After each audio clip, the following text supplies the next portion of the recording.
My language, my choice. Words mean things. BIPOC, Black, Indigenous, People of Color. There is a history in the United States of minoritized groups creating new labels for themselves in order to describe their social identities and relationships to power.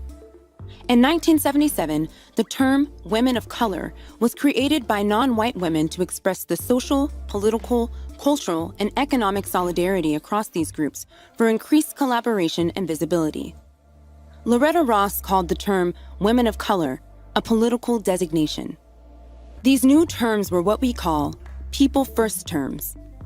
A people first term means that we name the humanity of groups connected to their social identity. The intention of BIPOC, or Black, Indigenous, People of Color, is to center the experiences of Black and Indigenous peoples in the United States and to make a distinction between these two groups and other groups of color.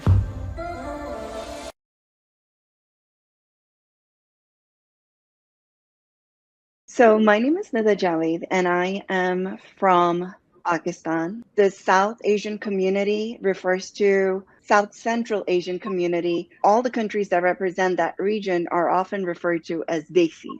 So we have similarities in culture and how some of the cultural practices are native to that region. They somehow share the similarities. However, the differences come about when it's about religion. And each country has diverse religion representation, but culturally, everyone is sharing somehow the same inheritance and habits and traits that are presented from the culture itself. And in America, you will see that those traits are carried on in different individuals that are representing Central South Asian culture and communities. And it is a wonderful thing to witness that for those of us that never really got to experience the country from the origins, so to speak, get to experience a little bit of cultural aspect and practices as we grow forth in our great country of the United States of America, where we're becoming, I think, a great salad with all the representations. I am a daughter of immigrants. My parents immigrated from Durango, Mexico. So I am indigenous Mexican, specifically from the Durango area where the Tepehuano tribe, a group of indigenous people, reside and occupy that land. But I also belong to the autistic community. I am autistic, I'm neurodivergent, I'm first generation. I have multiple marginalized identities. So I belong to different types of communities, but definitely identify as indigenous. Similar to Dr. Sandra, I also am a child of immigrant parents, and my family is from Pakistan as well. I belong to a few different communities because I wasn't exposed to a lot of Pakistani culture. The only exposure I really got was from my parents at home. Also, different communities that I belong to just in the mental health space. I'm also a survivor of childhood trauma and work obviously with a lot of that in my profession. I feel like I'm just kind of a blend of being just child of immigrant parents. It's kind of hard to figure out which community you do belong to. I feel like I'm a chameleon sometimes. How does that work? I find that very interesting because I'm Black and I belong to one culture. Although there is some mix in the family line, I don't think there's too many people that don't have some type of cross mixture in their family line. But at the end of the day, I'm just part of one culture. So how does that work, being part of multiple cultures?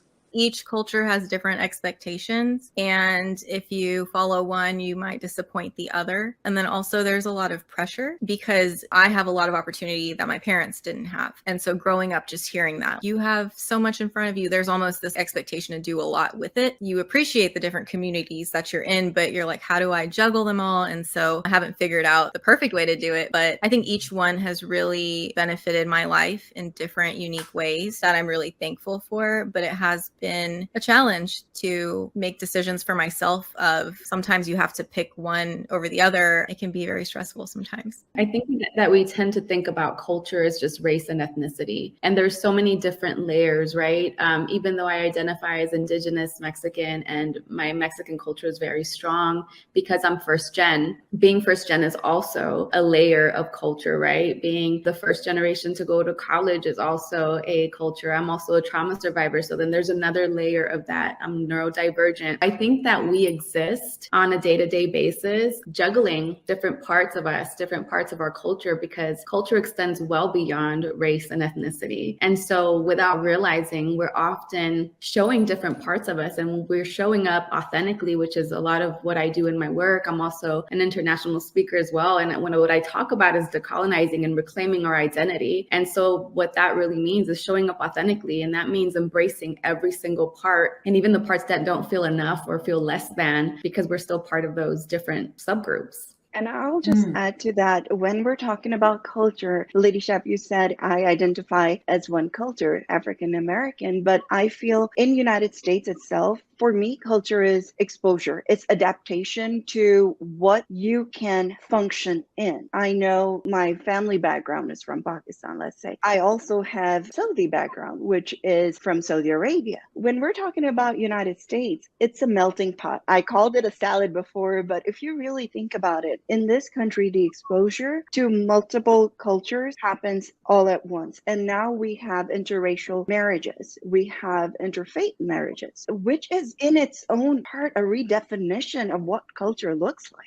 I grew up here. I am from here. So in addition to what Desi or Pakistani culture is or what Saudi culture is, I was exposed to what American culture is as well. Going to school, sharing spaces, having multiple classmates from different backgrounds, them adding value to my life and being curious about where I'm coming from. That exchange of information really broadens up your mindset too and creates a level of acceptance that this is my friend, this is what they represent. I would say growing up here, let's just face it, because that's my reality, I actually started taking diversity as my culture, so to speak. Because growing up, sharing the table with multiple nationalities or cultural backgrounds, we would have all kind of meals, we would have all kind of dialogues. And I think though the confusion of where do I stand is something as a child you experience, and many times as you are growing up, I think the definition, especially when we're talking about how we move around and find our tables to represent, yes, there are challenges, but I think what really comes as a resolution to a challenge is acceptance. What part of me do I really accept and am willing to represent without questioning? It isn't obvious at all. I think that we're starting to finally accept and understand that mental health and physical health are equally important. What's next is that we understand that just the way that we would seek care for physical illness or injury, we should seek support and care for our mental health as well. Put it this way. If you broke your arm and the bone was sticking out and it was bleeding everywhere, you'd most likely go to the hospital and get help and support. You wouldn't just sit in silence and tolerate it, I hope. If you've ever suffered from depression, then you know how real it can get in here. It's comparable to the bone. So if you're suffering, please don't do it in silence. Seek professional help. It's available and you deserve it. Intrigued with women empowerment, women encouragement. And that's what drew me to even want to start the next chapter. One, I wanted to be in a place that didn't label you. I wanted to create my own environment and for other women that they feel safe and that regardless who they are or what part of the earth that they stand on, their voice can be heard. And somehow we can come and bridge that gap. So when it comes down to culture, I see myself as a woman first. And then I see my race. I am looking to represent women as a whole. So it's interesting. I come from a mixed background, and so it is not a very common mix. And I remember when I used to go to school, sometimes, because I come from a African American and Indian background, Middle Eastern background, it does have its challenges sometimes. Growing up, I used to go to school and people used to, just talk about my hair, say great things. I used to have some people put gum in my hair, candy in my hair. And I still remember those days in elementary school, and I laugh about it now. But just some of those challenges, I never knew why people did it. And of course, there's never a time that you can ask the person why they did it, because sometimes people just don't know either. It's all about the reflection of themselves again. And so growing up, those were the challenges that I faced as part of the hearing as well. And I remember, just having to hear sometimes sometimes my hair smelled like a certain oil and people didn't like it. And, at the end of the day, it's a part of who I am and I can't change that. I have curly hair. I love my curly hair. And so, I'm not going to let anyone, go in the way of that. But that's just some of the challenges that I faced. And when I got into the self-care space, there wasn't much representation overall when it came to self-care from a person of color's point of view, because we all have different challenges. And when I started self-care, when I started focusing on self-care, it was the very beginning. It was during the pandemic, a little bit before then. And no one really focused on self-care before the pandemic hit. And then when it hit, there were people that were learning about it, just now getting into it. So there has been definitely a lot of representation from now. Still not enough, especially when it comes to students, in my opinion, because I feel like students need to really gravitate towards people that, they could feel like, have faced the same challenges as them.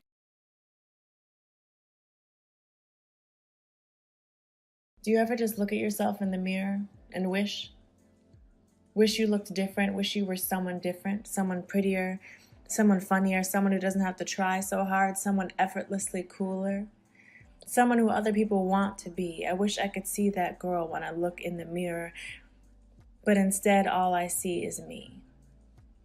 And sometimes I wish I could change me. I know hate is a strong word, but there are some things that I hate about me. I hate that my eyes are uneven, that my ears aren't the same. I hate the cellulite on my thighs. I hate that my hair is thinner on the sides, that my boobs aren't the same size. I hate that I feel awkward when I socialize. Not all the time, but sometimes. I hate that I don't always say the right thing, that I'd much rather blend in than stand out in a crowd. I hate that I don't speak up for myself. I wish I was stronger, more confident in myself. I hate that I feel so deeply other people's opinion of me. I want people to always like me. I hate that I often feel like I'm on the outside looking in. I hate that I even want to be let in. I hate that I'm not completely comfortable in my own skin and that I still care too much about what other people think. I hate that I can't just change with a blink or the click of my heels so I can finally feel at home in the skin that I'm in. So where is my home? Where do I belong? Where is the version of me that I see in my dreams, only to wake up and feel so far gone, like the me I want to be is just too far out of reach? And sometimes when I wake, I hate that I'm still the same. And what I hate the most is that I even hate myself, and that I'm the only one who hates myself. I have a family who loves me, a boyfriend who loves me, a great group of friends who I can count on for anything. They love me, so I know there are things to love about me. I guess it's best to focus on those things. It's best to focus on the positivity, because I really do hate negativity, and even though sometimes it is a reality, while I know I'll never be perfect, I know there's no one else like me, and I'll never be anyone but me. So even though I let hate creep in my mind sometimes, I can still smile and eventually brush it aside, because I'd rather choose love every time. And truthfully, honestly, I really do love being me.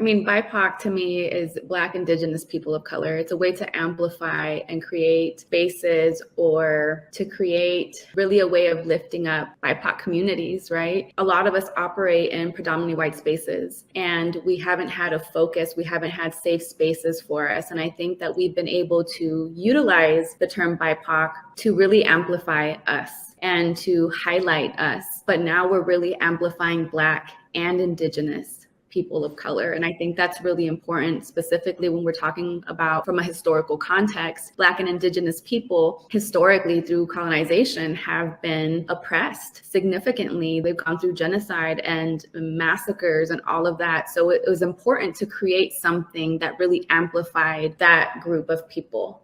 You know, I can only speak to the community that I personally am connected to. I will say we talk about oppression of the BIPOC community, and I feel like it's different for each one. I could talk about oppression that I've seen in my own culture, my own community, and it exists in others. But to me, like when I hear BIPOC, I have that understanding that the oppression is not equal across. The purpose it was created for was to actually talk about the fairness and equality and injustice in certain areas where communities are still being treated as if they're not fully defined in the way of their full representation. When we're talking about community and people of color per se, we cannot go forward without acknowledging the sacrifices that came from our Black communities, that came from our Indigenous communities because of what they fought for, because of their rights they voiced for, is where all people of color are now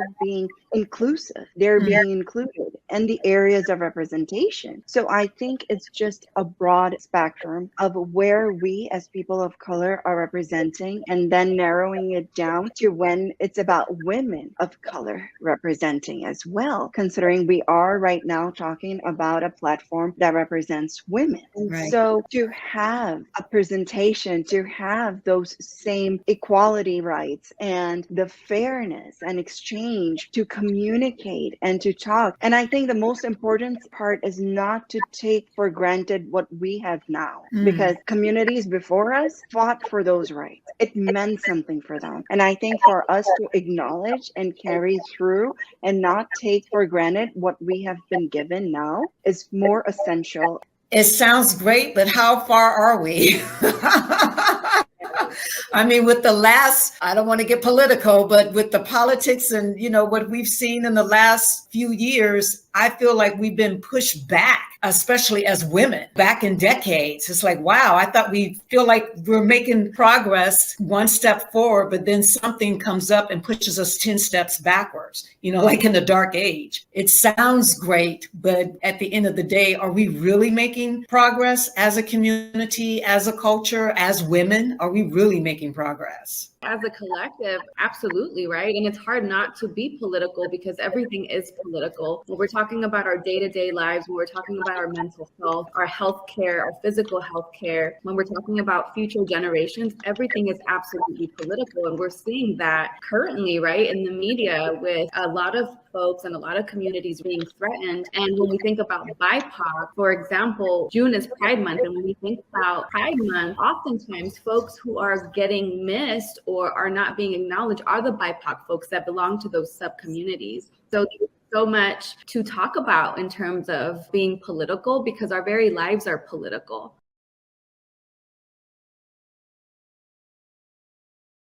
I always believe that one starts a mission when it comes from something that is grander than you, meaning you have no choice but to be present to human suffering, and it just pushes you into action. The truth behind Never Alone is that my little sister was suffering from mental illness for years.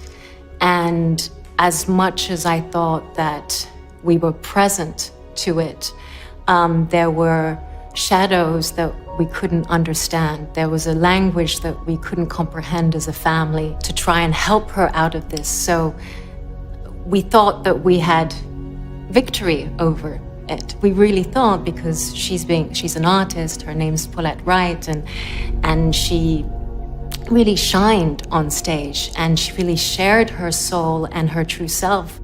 But unfortunately, almost 2 years ago, June 16th, 2018, she died by suicide, and she was alone.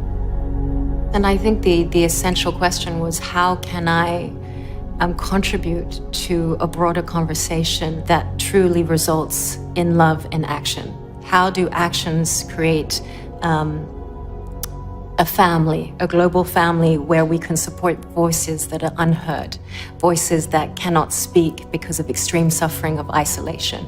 We finally agreed that there is a universal suffering, that there is a universal conversation about mental health that needs to be reframed. And I think we can adapt and write this together. I want to say that we're writing a new story for humanity. You know, we speak about storytelling and how these stories can either empower us or be our own tragedy. And I think reframing the story, the grand human story of mental health, can truly empower individuals to live a liberated life. And I think that's what Never Alone is. It's connecting stories that will empower the storyteller, but also empower the collective story of reframing mental health.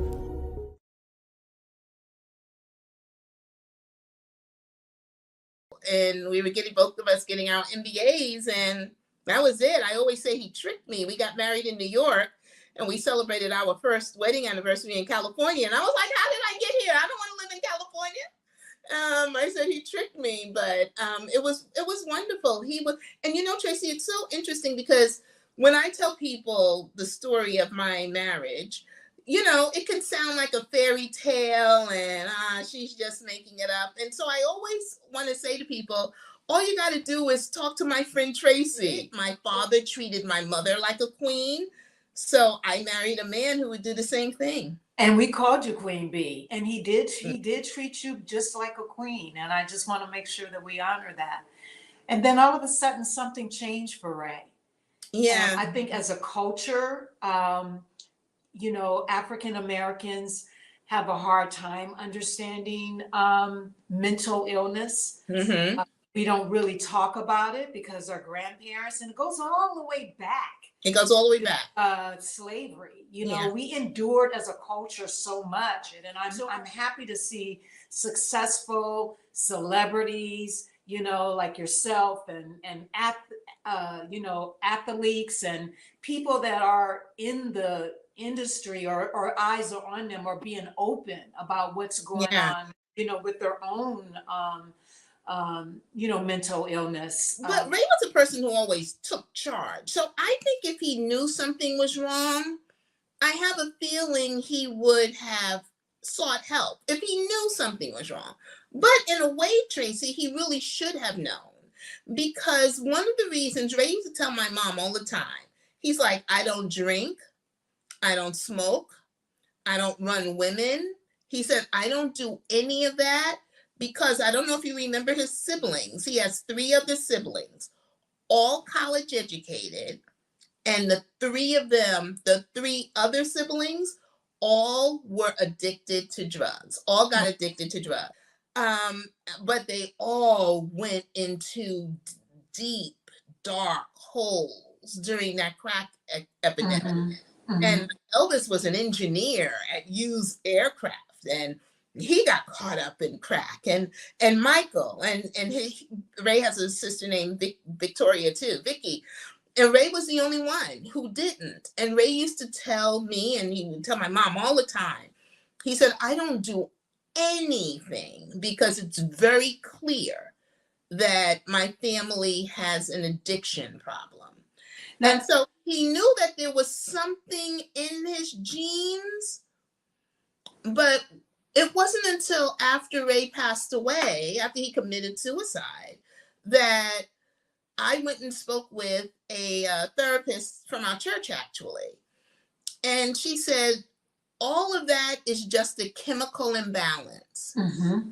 And that his Ray's brothers and sister, it manifested one way, and Ray's manifested a different way, but it's the same chemical imbalance. I think if he knew that he had a mental illness, I think he may have tried to do something. I think, and I know we don't know, but I think the darkness came down on him very quickly, very swiftly. He didn't recognize it for what it was.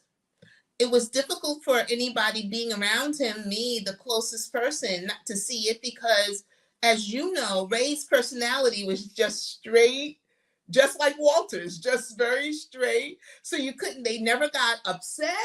They never got low. So there may have been they were an introvert. And they were introverted. Both of our husbands, that's why they loved each other. They were the same person. They used to have us cracking up. And so you might see a little blip, but you wouldn't recognize it for anything because, somebody might be having a bad day or something, And that personality kind of holds everything in. Holds it in. Because they don't get extremely excited, like you and I, So if we're not excited, we can detect, there's something going on because you're not your bubbly self, Yeah, but you can split. Even-tempered, which are great people to be around, but they're hard to read. And you know what, though? I don't know if you will remember this, but at Ray's funeral, your ex-husband Walter said to me he wasn't surprised.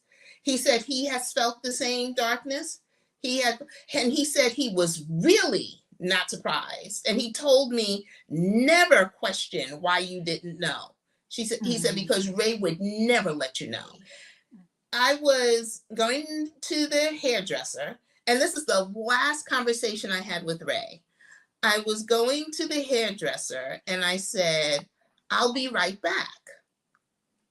And he said, and you can imagine him saying that, saying hairdresser and be right back in the same sentence doesn't make sense. And so we laughed, because I laughed because he was serious. And he was fine that morning. He was fine that morning. Fine, but he wasn't fine, but he was fine. I mean, he was fine. So the first thing that you look back on is he said, can you pick up some shirts for me at the cleaners? I had been married to Ray over 20 years. He had never asked me to go to the cleaners, but we were thinking later on that he just wanted me out of the house, because his brother said Ray would have never been able to leave if I were there. And when I got home, there was a note on the dining room table that said, Victoria, Monique is going to spend the night with Ashley. Okay. And that was a friend across the street. And he said, and I'll meet you at the play. And so there was one ticket there. So I said, oh, okay. So I thought that was strange, but how strange is it? I'll meet you at the play. He has to go do something. Right. So no big deal. So I go to the play. He's not there. The play starts. He's not there. I don't know what to do. I call his phone. It goes straight to voicemail. And so I was like, well, what's going on? Play's over. I go, and we were supposed to meet Dawn afterwards. I didn't go because I was like, now I got to get home. Something's wrong with Ray. And keep calling him, go straight to voicemail. And when I got home and opened the garage and his car wasn't there, I knew something had happened. Ray was the planner. Very, very organized. Very organized. And as I remember you saying, he even went to the barbershop and had his hair cut and groomed. Yeah. On his way, because he actually drove to Vegas, which was like a 6-hour drive. Yeah. And but before he went, he had organized everything for you to find. He had organized everything once left us. Once we realized, we didn't find out till Monday. But all kinds of strange, not strange, but God things happen. Like I didn't go to church that Sunday, and our pastor has 2 services, and she's normally saw me at the first one. And so in between her services, something she will tell you to this day, she has no idea why she called me. No idea. But she called and said, Victoria, I got a new phone number. I want to make sure you have it. And think about that. Why would you call in between services? And I said, Pastor, I wasn't in church today because Ray's missing. So it was like the Holy Spirit had led her to call me. And I'll never forget when I said Ray's missing, she said, what do you mean Ray's missing? And so Saturday passed, Sunday passed, and then Monday morning I got a call from the coroner's office in Vegas. And every year around the same time, I think of Ray, like clockwork. Yeah. Sometimes I even have a dream about him. Every single year since that happened, I think Yeah. about Ray. And here's the thing though, talking about mental wellness, I did not grieve Ray. And this is something I just learned recently. I didn't grieve Ray because I felt like I wasn't, not that I wasn't supposed to, but I was supposed to be strong. Everybody knew me to be strong. And there was this little 12-year-old girl who adored Ray Murray more. I remember one time you looked at Monique and you said, she's just in love with Ray. I mean, she just adored. He was the first man she fell in love with, which was I still believed incorrectly that if I were truly a child of God and I truly love the Lord, then yes, there's a time to mourn, but there's a time to dance, and I needed to get to the dancing part. And you did. So I was very focused on healing. I loved Ray. So I didn't grieve Ray, not knowing at the time that I wasn't. Then 4 years later, the other man that I loved with everything in me, who loved Ray like his son, my dad passed away, natural causes. He was 79 years old. His parents, and especially my father with my writing, poured into me. I didn't have time to grieve my father because I had to focus and take care of my mother. And then I took care of my mother every day. And then it got really intense when she was sick in the last 2 years. And I just took care of her. Then when my mom passed away, Tracy, I had a nervous breakdown. And the therapist, and I knew to go to therapy because I knew something was wrong. And the therapist explained not only the womb connection and the things we were talking about earlier, but I had never mourned Ray. I had never mourned my dad. And now it was my mom and there was no one else left. And so it was like, it all came crashing down on me. And if it were not for God, because I think that he plays such an important part, but also all the help that he gives us here on earth with my therapist, I don't know where I'd be.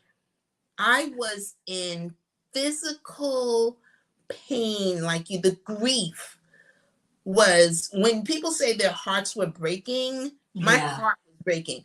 I was in New York for a good part of that time, and I'd be walking down the street crying, sobbing, and no one noticed. Yeah. And it was just, I knew if I did not get help, because I hadn't mourned when I was supposed to mourn. And that's a lesson that I think I would like to give to people from what I experienced with this. Don't do what you think other people expect you to do. Everybody expected me to be strong, so I had to be what everybody expected me to be. You have to do what's necessary for you. And I needed to take the time to mourn Ray, but down the hall in the bedroom was Monique. Right. And I didn't want her to see that. Yeah. And then with my mother, I had to be strong because here was a woman who had one love in her life, only one. At least I dated other people. My mom never had. Got married at 21 and adored this man. And so I didn't have time to focus on me. I had to focus on her. But through the grieving process, you need help and you need time to focus on you. When you have to suffer the death of a suicide, it's almost like a double death. Because first you have to deal with the death, like we all do. But then you have to deal with the death that somebody made that decision without thinking about all the people that they left behind. He knew what your mission and your purpose was, and he would never interfere with that. It's just sad that he could not continue that journey with you. People that this is not the life I imagined. Ray and I was so close. He was my real, I mean, people say your best friend and they don't really believe it. I mean, you know that. He was my best friend. We did everything together. And you were his. Let's talk about your success, because what's really important about your success is that when people do have loss or go through some type of traumatized, because you could have been traumatized, and not even realize it. And then some people just like, you know what, I'm gonna shut down, and I'm not going to move forward. And you went through a lot of hurdles with your career. I mean, people look at me now. I first saw your name on Lifetime television for your first movie that came on. I screamed. And I was like, what? And my husband like, why are you screaming? I said, because there's her name. But I was like, you knew that. You knew the movie. But the thing is that I knew your journey. I knew all the sacrifices. I knew what you had given up. I knew how, it was up and down. It looks glamorous. But like you and I had the conversation, people don't know your journey. And this was a career in the making for 20 years. For 20 years. People look at me now and they were like, oh, look at that overnight success and everything. And, there were so many downs. And there were a lot of ups too. And so now I just feel like this is part of my reward from God. I feel like he's saying, you did what I told you to do. You stayed the course. There's some more things I need you to do. But this is the reward. What I love is that you just kept excelling. You kept going, even though you had the lumps, the bumps, the setbacks, and the heartbreaks. You never let it stop you from moving forward.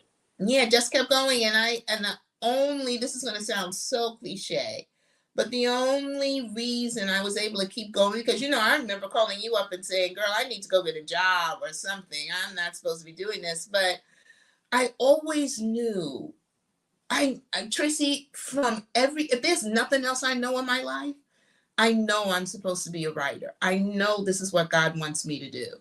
And so even through the bad times, that doesn't change his purpose. That just changed how I have to operate.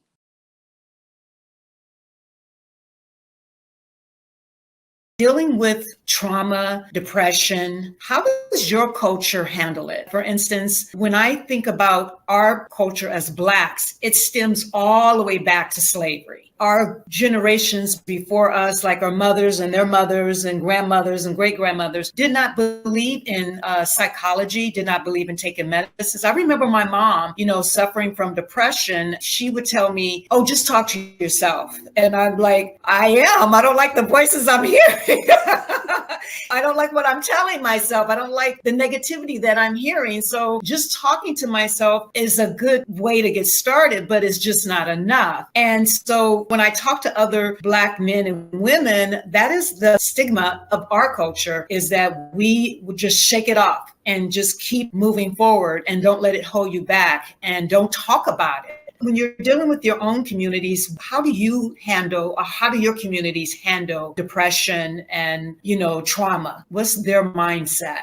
I'll just go and be very transparent about this. When we're talking about mental health per se, I think the introduction of mental health concept and professionals who can help in my community per se, it's quite new. It's still being introduced, and it is an area of gray in many aspects, but I am very grateful and I'm very hopeful that this is something that is now being accepted and people are communicating and talking a lot more. Previously, though, when we're talking about trauma, let's say, generational trauma is something that I felt. And after getting introduced and learning more about my own culture, let's go back about 100 years. And most recent, let's go about 10 years. Trauma itself was an area of acceptance. And in what form? Mm-hmm. For example, if parents are yelling at the child, that was referred to as discipline.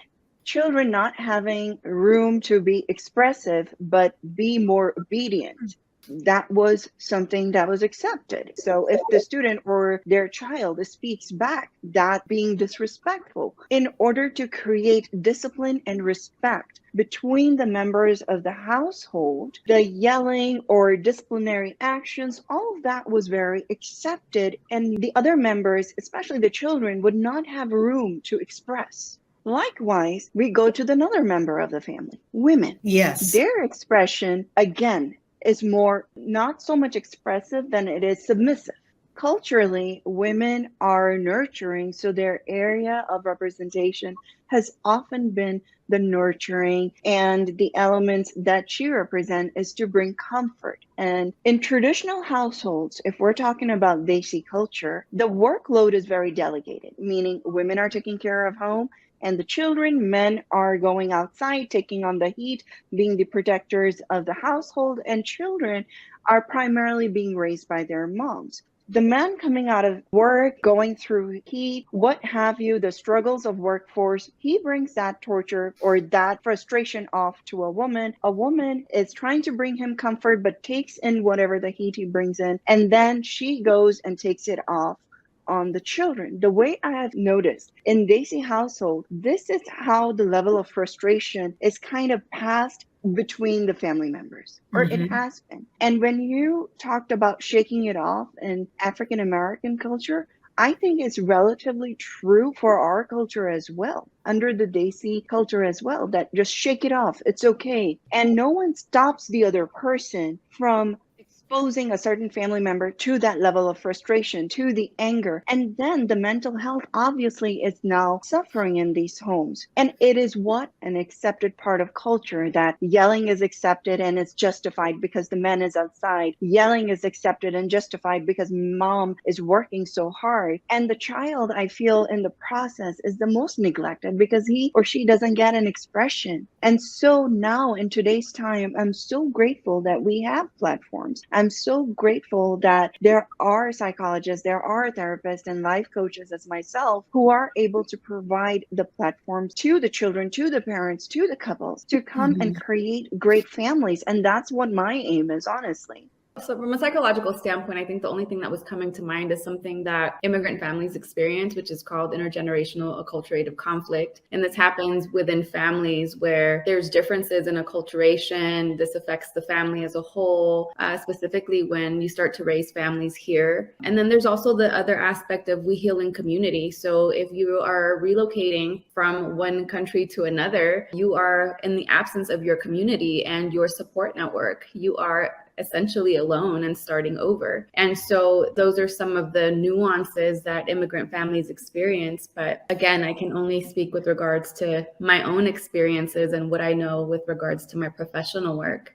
I've seen this in my practice, but personally can relate to that a lot. I think from a trauma perspective, moving to a new country where maybe you don't know anyone, you don't have family here, you might not know the language, you don't know the customs. I think that can be a form of trauma. For a lot of immigrants who move here, you know, there's this mentality of I have to survive, I have to do what I got to do. Like my mom worked 2-3 jobs at a time just to like keep us afloat. And I think when a lot of these families are in environments like that, it's going to affect you physiologically. If you are experiencing a trauma, which a lot of times we think of trauma as just being abuse, and that's such a big misconception. Something like adjusting to a new country can be really jarring for people, women specifically. And I think that stuckness that you were talking about, how they feel stuck, that can also even be like a trauma response. Not knowing how to navigate the things that you're feeling, but then the things that you know logically and what you should do. For us growing up, me and my sisters, we had opportunity and freedom here, but also there were things that were not acceptable for us to do, like going to the swimming pool. And so in the summer,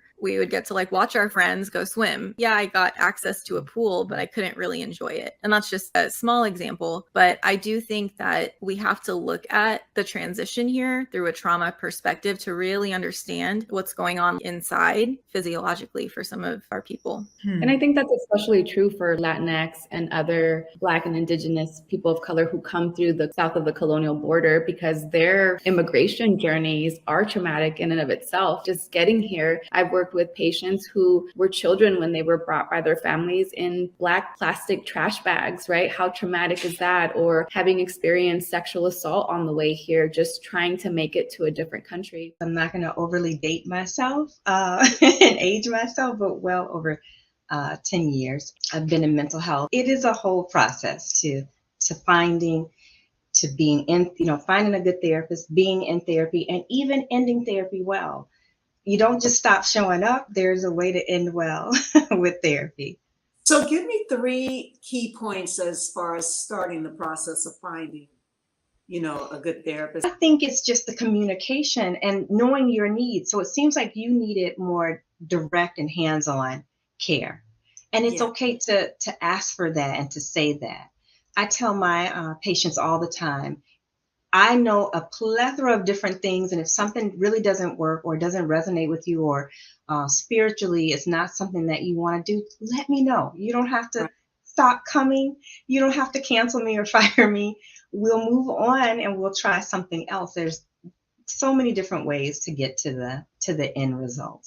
And Dr. J, you hit it on the nail. I think, again, I had to kind of go through an experience, trial and error, to really understand what. I mean, I should have read the book and I would have saved myself a lot of time. What type of treatment plan do you think we should put in place? I didn't know, because I hadn't had a lot of experience with therapists. And I was one of the ones that, this is not working. That is a key part of the therapeutic experience, is having the treatment plan. You should collaborate with your mental health provider on that treatment plan. And it's almost like, like you said, a regular doctor, and he tells you take all of your medicine, because if you don't, this, virus can come back. So you have to continue to take the medicine. And that's the same with getting therapy. That can mean so many different things, what you need. And this new therapist that I'm going to be having sessions with, that got me within really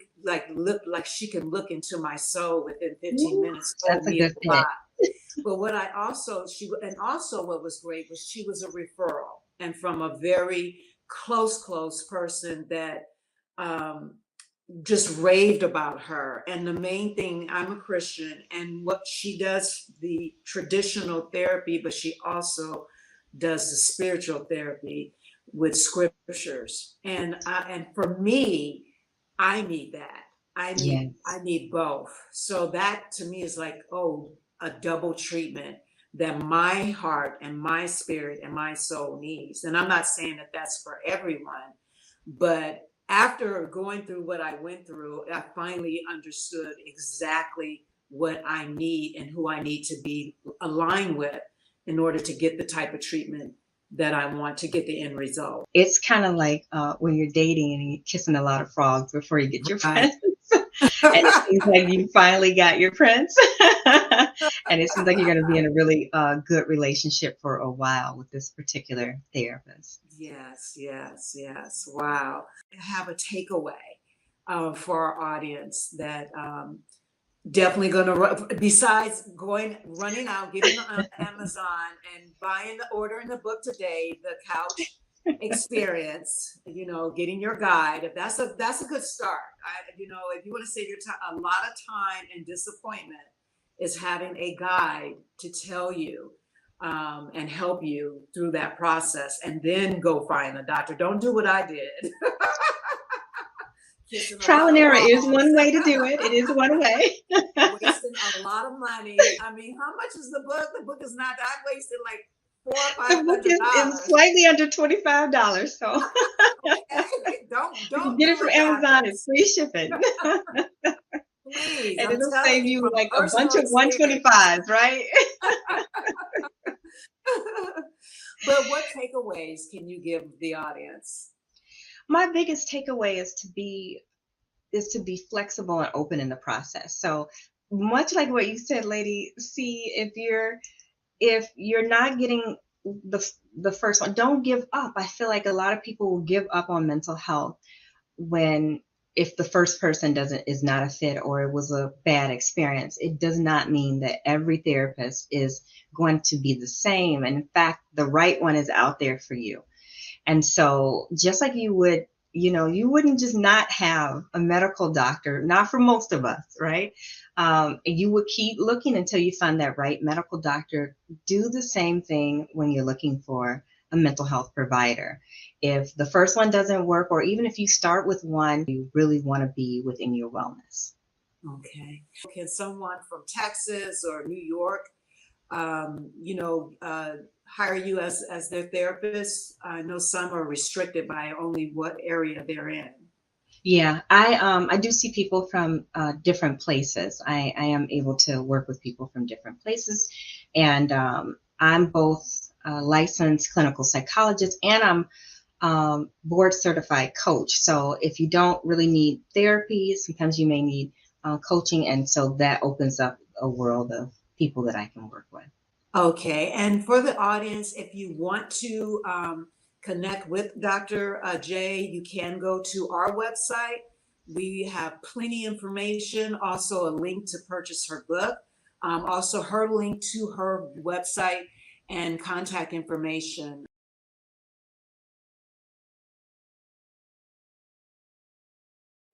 There are people who don't believe in taking prescription medications.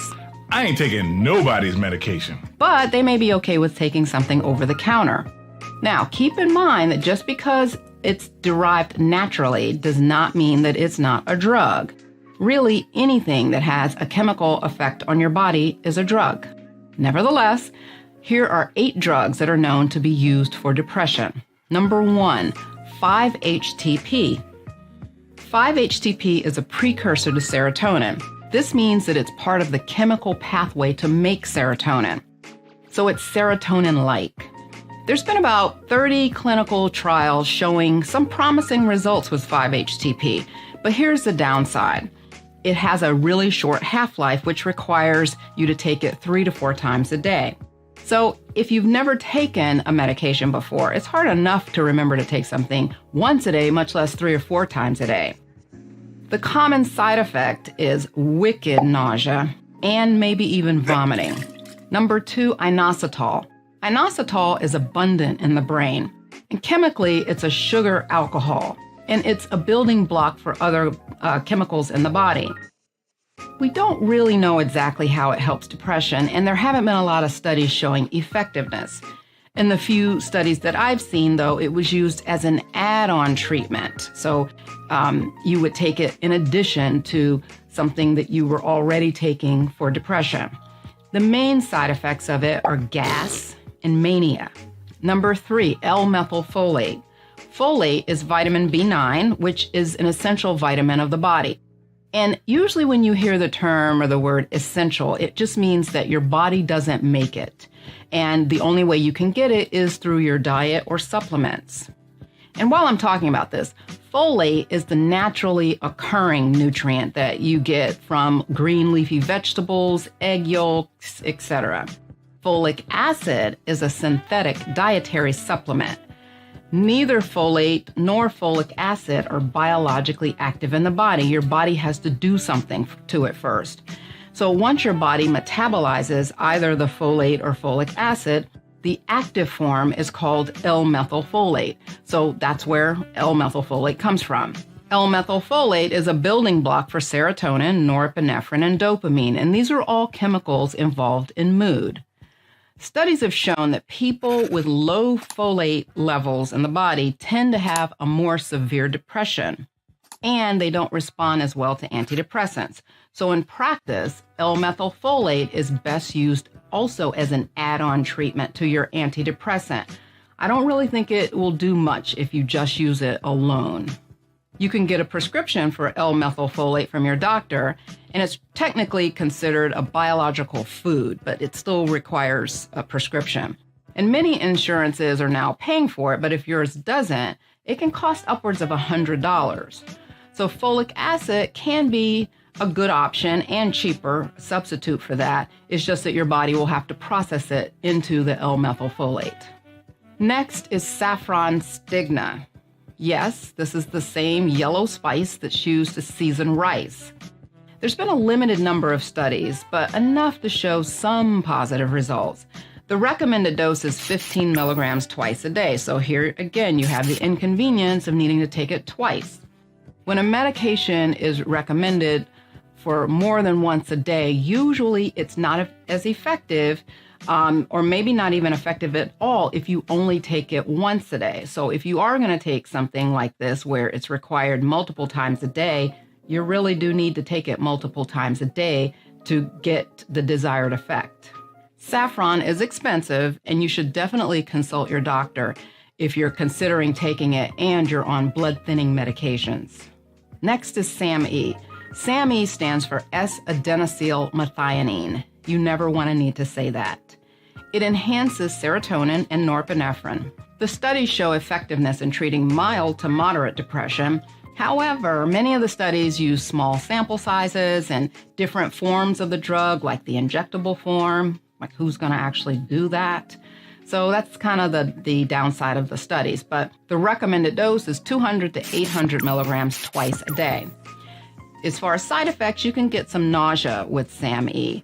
And you should also avoid it if you have bipolar disorder, as it can worsen your mania. St. John's wort. St. John's wort is an herb, and it comes the closest to the antidepressants as far as effectiveness. It's been shown to help mild depression as a single agent. So all of these others that I've talked about, well, maybe not SAMe. SAMe has been used alone as well. The others, you kind of need to take it with something. St. John's wort is another one that has been studied as a standalone agent. It's not as good, though, for moderate to severe depression. The recommended dose is 300 milligrams 3 times a day. And it can interfere with the metabolism of other medications. So if you're taking another prescription medication, you need to tell your doctor about the St. John's wort, so he or she can determine whether or not it's going to interfere with any of your other medications.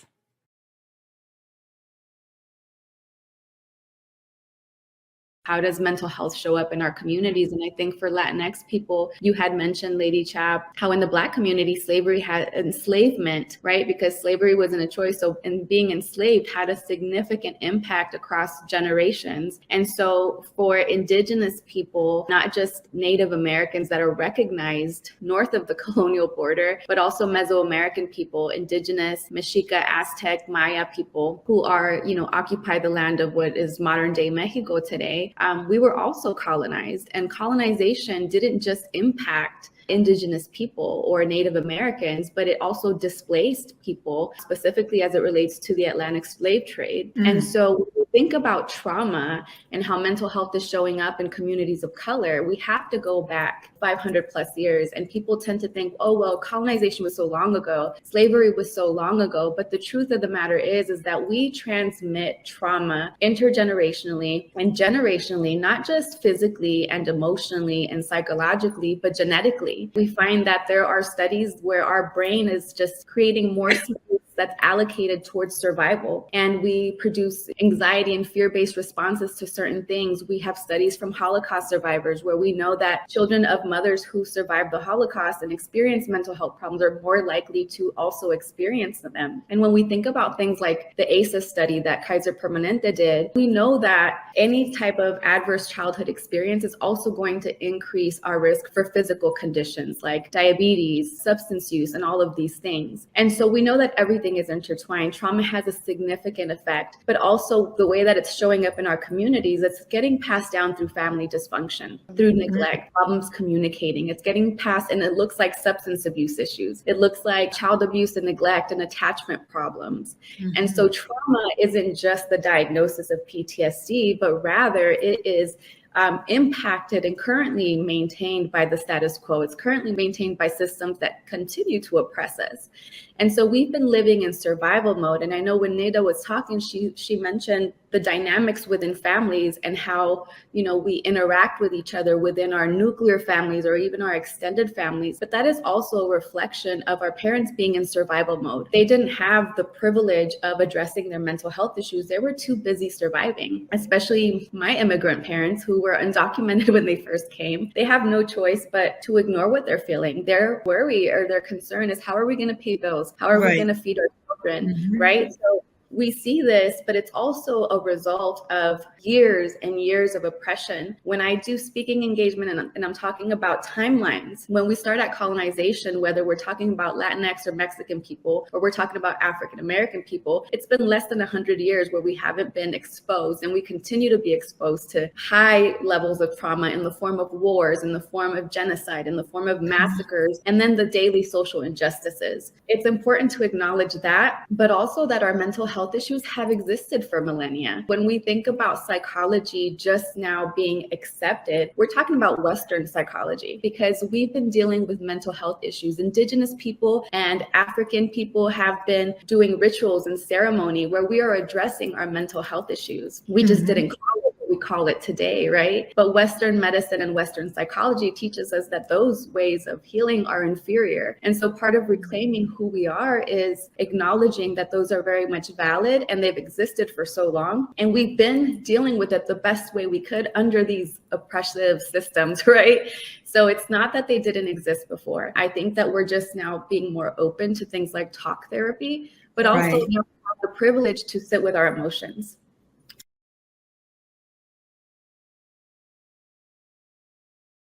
And folks, whoever's listening to this or watching this program, know that you are capable of healing from any chronic physical and mental health conditions, like I've been able to. So today, in my late 40s, I am much more healthier than I was even in my 20s. My Hashimoto's is in remission. I never, my rheumatoid arthritis symptoms have completely gone. As I mentioned, my PCOS has been fixed. I was pre-diabetic and overweight. I'm able to maintain a healthy body weight by participating in this lifestyle choice mentality that I teach my patients as well. And ADD, yes, I procrastinate, I still do, but my focus, concentration, memory, all of these are at a much higher level of functioning than I had experienced even in my 20s. Disorganization has improved tremendously. The two things in reality and in complete honesty I do struggle with is my Indian standard timeline. I do struggle with that, and procrastination. And hey, we are a work in progress. And healing is not a destination, it is a journey. It is about paying attention to our mind, body, spirit systems, becoming self-aware of ourselves, and making a commitment to do better. As Maya Angelou said, when you know better, you do better. Then you look at limited access to quality care, especially mental health. We have our state mental health organizations, but they're so overworked and busy all the time. And it's really hard to get adequate care from like the resources that are available to people who are at risk. So because of that, you have undiagnosed mental illness. Then that's where we get into substance abuse, because if I don't know why my body is doing this, I don't know how to manage it, and I can't afford the doctor, I don't have access to a therapist or a psychiatrist, sometimes substance use is the only way to like stay regulated for some people so that they can go look for a job, so that they can go to that apartment and apply for that apartment or the Social Security office. It's a different perspective when you're like on the inside.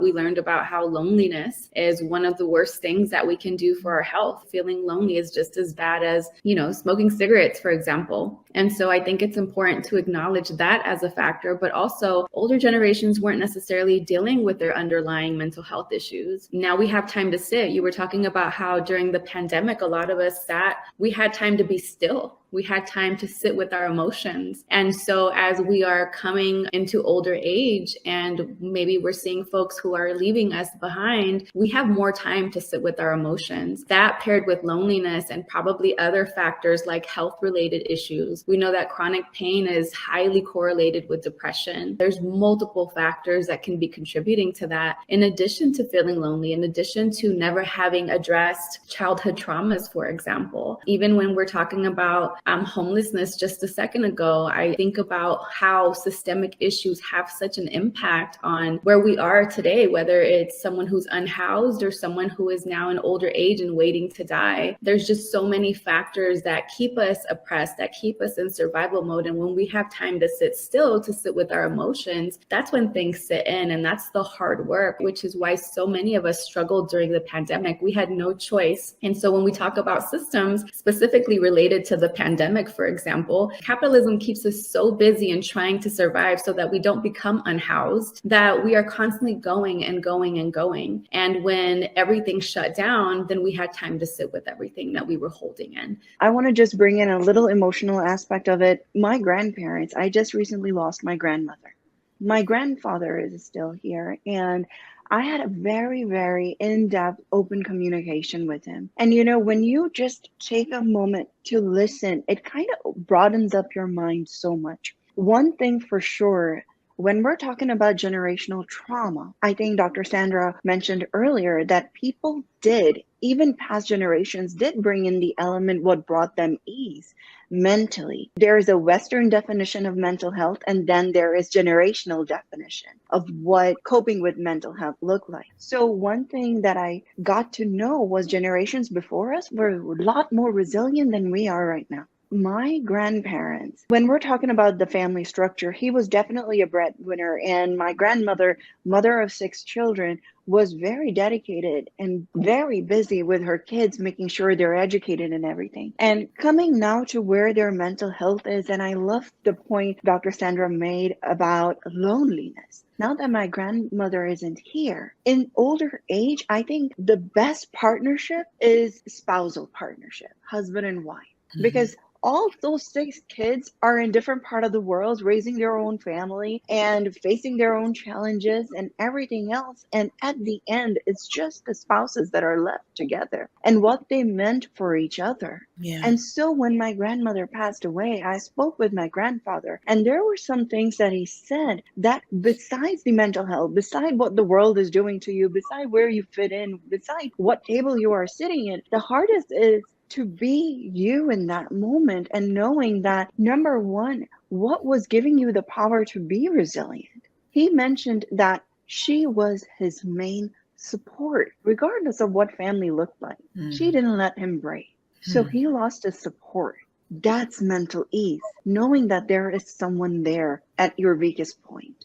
We forget the human connection. We forget what we present to each other. And second, he said, which he wanted all us grandkids to know, was that in your life, when you're struggling, make sure you know you're struggling for the right reason. You're struggling for the right thing. Pick your battles very, very carefully, because if you waste your time in battles that are wasting your time, and you're taking that time away from people you love and admire and who will show up at the end of time next to your bedside, know where you show up is worth it. Because he said, I spent so much time earning and providing for the family. I feel I neglected her, my wife, who was there for me the most, who made sure everything was done.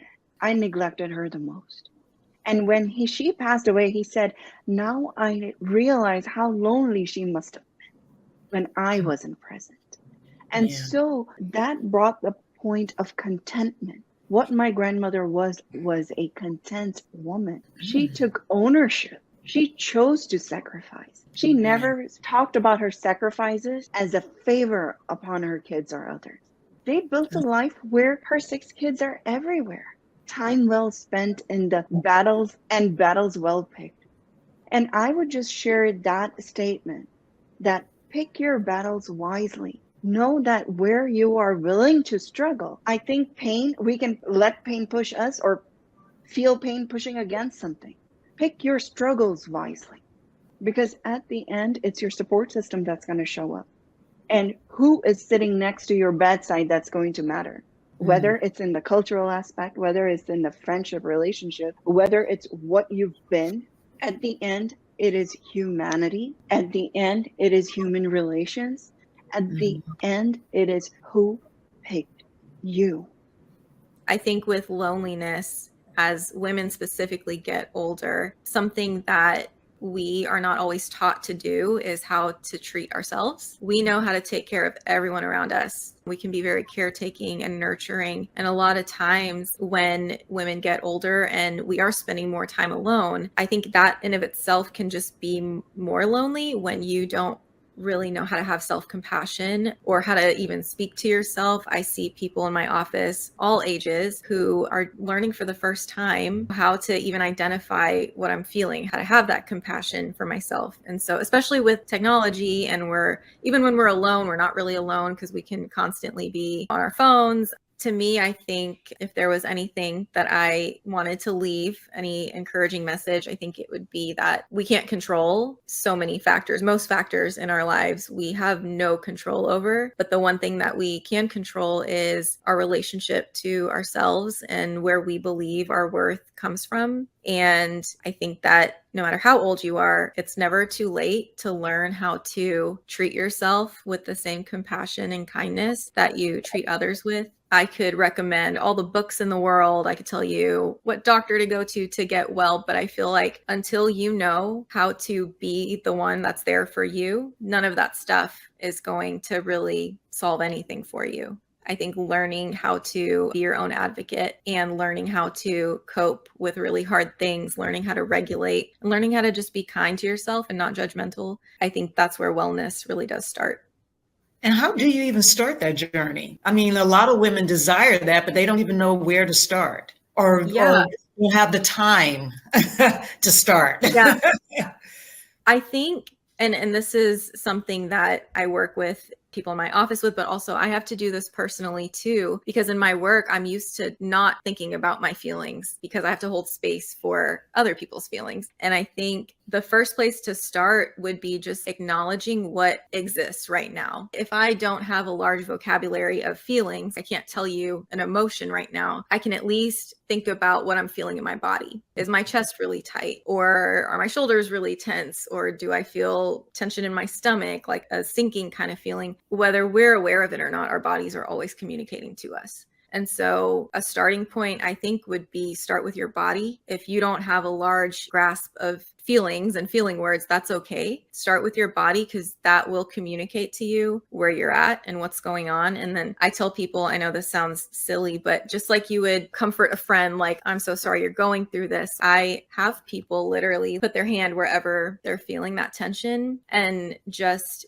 maybe make some space there for whatever that feeling is. Like if it's sadness or if it's fear, a lot of times we'll resist the uncomfortable feelings. And I think when we can provide that validation and say, like, I don't like that this is here, but it is, and maybe I can open up some room for that to be here, then we stop spending our energy resisting and avoiding feelings, and we can actually spend energy on doing something about them. And so I think that space of resistance is where we get busy and where we don't have time. But the work of like sitting with a feeling that doesn't feel good and just allowing it to be there, it is hard. But that is how we grow. And that's how we do regulate our emotions and work through some of the stuff we talked about today, different types of traumas, different dynamics at home. We don't walk away from those things unscathed. We don't walk away without it affecting us emotionally. We're just not always paying attention. And so starting with the body and then maybe allowing yourself to let that thing exist.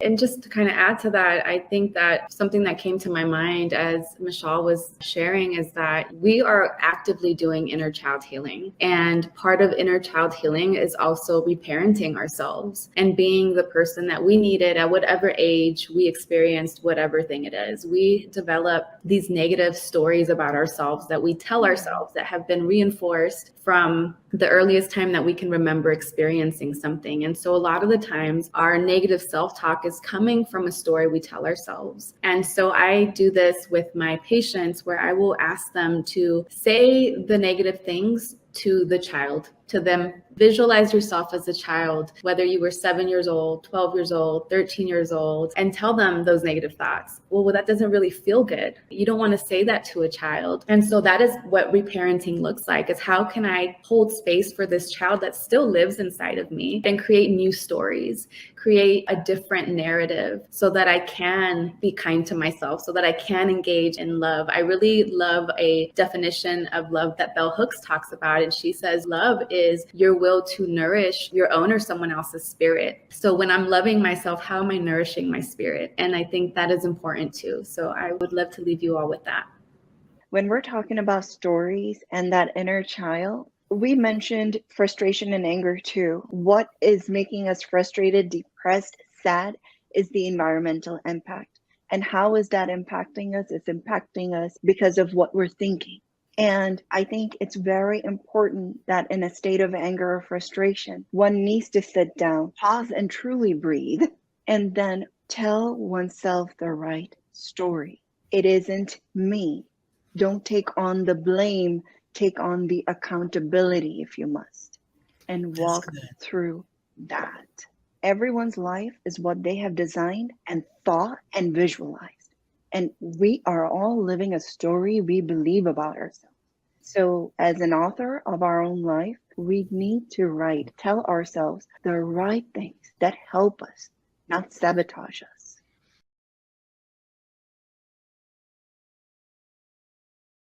It's vital that you somehow reconnect or reinvent or recreate and find a purpose. It is vital. It's not a nice to have. It's not a cutesy meme. It's not something that, just coaches do. Like, it's vital that you reconnect with or reinvent or recreate and find a purpose. And I would say the second thing is, don't give up until you find what works for you. I know so many people who are like, well, I tried therapy, it didn't work. Or I tried, Reiki, it didn't work. I tried EMDR, it didn't work. I tried CBT, right? Like they tried maybe one time, or they tried this one thing. And I'm telling you, sometimes it's timing. Sometimes it's alignment with the person you're working with. Yes. Right. And sometimes it's alignment with the modality. But right now, in our society, in our world, there are so many modalities, some of them ancient that are resurfacing, and some of them just being rediscovered. There's so many: CBT, EMDR, EFT, which I practice, Reiki, which I practice. Now even insurance is including some of these things. I know people now who these new modalities are working for them like never before. So I just want to say, if this is you and you're like, I tried X or Y or Z, don't give up on yourself. You are worthy of healing, and healing is possible for you. Let me just say this again, because somebody's listening and you need to hear this. You're going to be unlocked today. You are worthy, and healing is possible for you. Don't give up and try a new modality. It could be the saving of your life. It could be the unlocking of your purpose. It could be the unlocking of I don't know, magic for you, life for you, new life for you. So those are my two. I definitely would say this.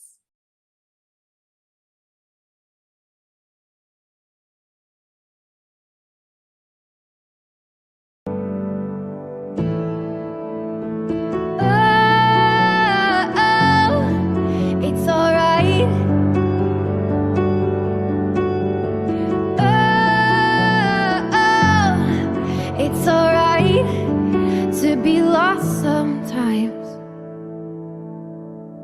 It's okay, it's okay, it's okay, it's okay. If you're lost, we're all a little lost, and it's alright. It's okay, it's okay, it's okay, it's okay. If you're lost, we're all a little lost, and it's alright, it's alright. It's alright, it's alright, it's alright. Yeah. It's okay, it's okay, it's okay, it's okay. If you're lost, we're all a little lost, and it's alright.